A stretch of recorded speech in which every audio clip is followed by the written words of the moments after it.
Hi everyone, welcome back to my channel. Today we will not use tarot cards, we are going to use the I Ching or I Ching or I Jing. So you have probably seen it with cards or on some apps, but in the country where I live, its use is quite common. It's a very ancient science, at least 3,000 years old, which originated in China and which is said to have inspired Confucius himself. In the 1930s, Carl Gustav Jung revived it when he was working on his theory of synchronicity. Carl Gustav Jung is a very interesting person. You probably know that he was a psychoanalyst and that he worked with Freud before going his own way. They disagreed on the subject of archetypes. His grandfather was a professor of medicine, his father was a pastor, and his mother was some kind of medium in contact with dead people, so he was brought up between several different currents. Anyway, under his influence, this science was associated with tarot and alchemy, and this made it difficult for ordinary people to access, which is a shame, since this was thought to be a practical decision-making manual. In ancient China, all candidates for imperial civil office were asked to know about it and practice with it. It was probably why Confucius appreciated it, because it gives concrete answers to everyday life decisions. When I arrived here, I was surprised to see how common fortune tellers were. You'll find them in almost every shopping mall, in hotel lobby, and little stores on busy streets.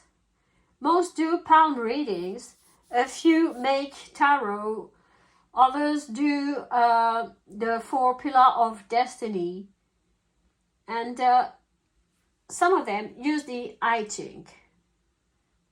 So the first time I saw this, I was very surprised because it's not something we're familiar with in Western countries. I was very impressed. There was something so mystical about it. The fortune teller that I chose, it wasn't random, but it turned out to be a master, in fact. He was manipulating long wooden sticks that he counted after eliminating the first one, at least I think. And depending on the result, he was moving these pieces of wood that were placed on the table. That was all very mysterious to me. I made some research and found out it was I Ching. So I decided to learn more about it. And little by little, here we are. So, in concrete terms, how does it work? All you need is 3 coins. So some people use special coins with a hole in the middle. Others use sticks, like my fortune teller. I use usual coins that I wash carefully and keep in a box with my tarot cards. You just have to throw the coins and it will give you a combination of heads and tails, which corresponds either to a whole line or to a broken line, like this. So, you throw the coins 6 times, and so you soon get a combination of 6 lines with broken or not lines, like this. So in the end, we have 64 possibilities each time, 64 hexagram. When all 3 coins fall on the same side, you get a mutant. So I would symbolize it like this, with a double here, like something like this. And when we have a mutant, it's a little different because it gives some additional information, but I will come back to it later. To put it simply, I would say that just like for the Wheel of Fortune, you know, we have our ups and downs in life. And Knowing when to take action or when to take a step back is already a good clue. The I Ching helps you to know better where you stand and thus to make the right decisions. It can shed light on a situation that you cannot perceive clearly and how this situation is bound to evolve if nothing is done. It's up to you to ride the wave or not. So it's often very difficult to make an honest judgment for yourself. It's easier to see problems and solutions for the others, but it's a totally different story when it comes to yourself. The I Ching or tarot, they have no moods and they will speak to you objectively. So its goal is first and foremost to help you make a decision. It helps you to take a stock.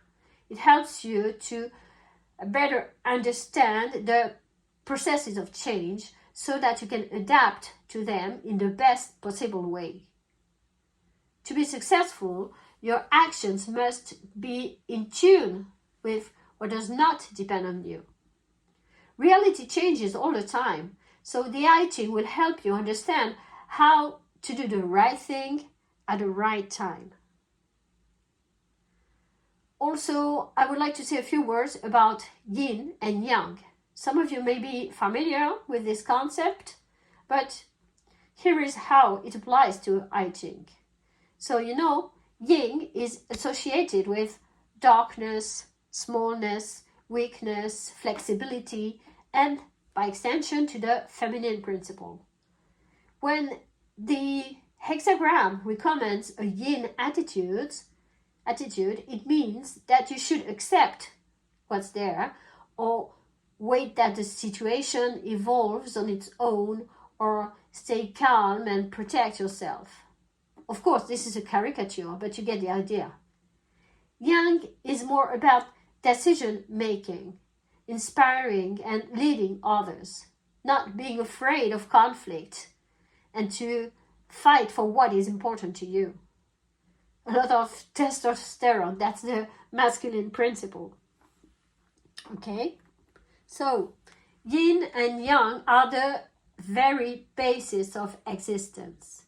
You can't have one without the other, and they alternate constantly.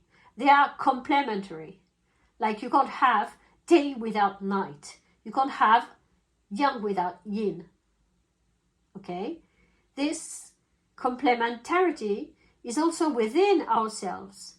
It doesn't matter if you're a male or a female, you have both, and their proportion varies from one moment to the other.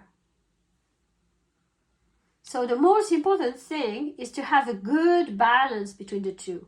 It's the exact same idea in the 4 pillars of destiny, Chinese astrology, but I'll be talking about this in another series of videos, so stay tuned. So in everyday life too, you can't do anything without a good balance of your energies. The hexagrams will tell you what potential your situation has for now and what you should do to balance or rebalance it. Hexagrams are like an image, so put on pose or photo of the context in which you find yourself. If you understand this context better, you'll better be able to work on the balanced strategy you need to implement to fit into it. My last point will concern mutants. To put it simply, the 6 lines can most of the time be seen as the entry into the situation.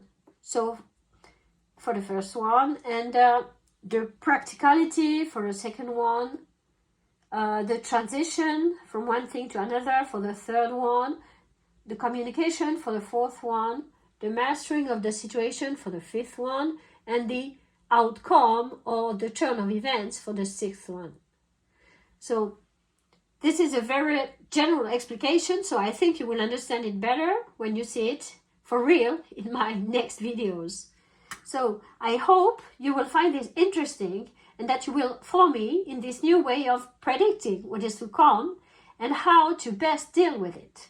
I would really like to know what you think about it, so please leave me a comment and subscribe so that you won't miss the videos where I will be using it. Thank you and bye-bye.